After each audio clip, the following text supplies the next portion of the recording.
હળવદમાં નદીમાંથી શિવલિંગ અને શિવની મૂર્તિ મળી છે। ચિત્રોડી પાસે ડાયવર્ઝન બનાવતી વખતે શિવલિંગ મળી આવ્યું।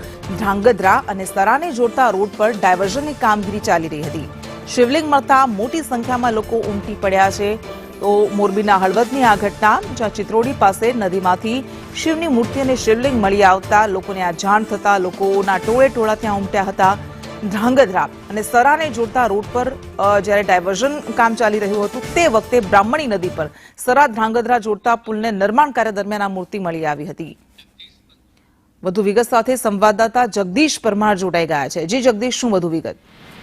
જે ચોક્કસથી કૃષ્ણ વાત કરવામાં આવે તો હળવદ તાલુકામાંથી પસાર થતી બ્રાહ્મણી નદી છે ને બ્રાહ્મણી નદી પર ધ્રાંગધ્રા અને સરને જોડતું જે બેક નાલું છે તેના પર પુલની હાલમાં કામગીરી ચાલી રહી છે અને એક સપ્તાહ પહેલા જ હળવદ ધ્રાંગધ્રાના ધારાસભ્ય પ્રકાશભાઈ વરમોરાએ ત્યાં ખાતમુહૂર્ત કર્યું હતું। ત્યાં આ બેઠો પુલ છે ત્યાં પુલનું નિર્માણ કાર્ય ચાલી રહ્યું છે ને ત્યાં પુલ નિર્માણ સમયે જે ત્યાં માટીનું ખોદકામ ચાલી રહ્યું હતું ને આ બ્રાહ્મણી નદીમાં માટીના ખોદકામ દરમિયાન શિવજીની મૂર્તિ અને શિવલિંગ મળી આવ્યું હતું ને જેને લઈ આજુબાજુના લોકો પણ ઉમટી પડ્યા હતા। જોકે આજુબાજુમાં લોકોમાં તપાસ કરતા એક એવી પણ વાત જાણવા મળી છે જે પ્રમાણે કે અહીંયા જે બ્રાહ્મણી નદી છે ને કોઈ મૂર્તિ ખંડિત થઈ હોય ને ત્યાં અહીંયા કદાચ વિસર્જન કર્યું હોય તેવું પણ લોકો દ્વારા કહેવામાં આવી રહ્યું છે। પરંતુ હાલ તો મૂર્તિ જે મળી આવી છે તેને લઈ લોકો દર્શનાર્થે ઉમટ્યા છે અને લોકોમાં કુતૂહલ પણ મૂર્તિને લઈને ફેલાવ્યું છે। કૃષ્ણ જી બિલકુલ જગદીશ, આભાર આપનો।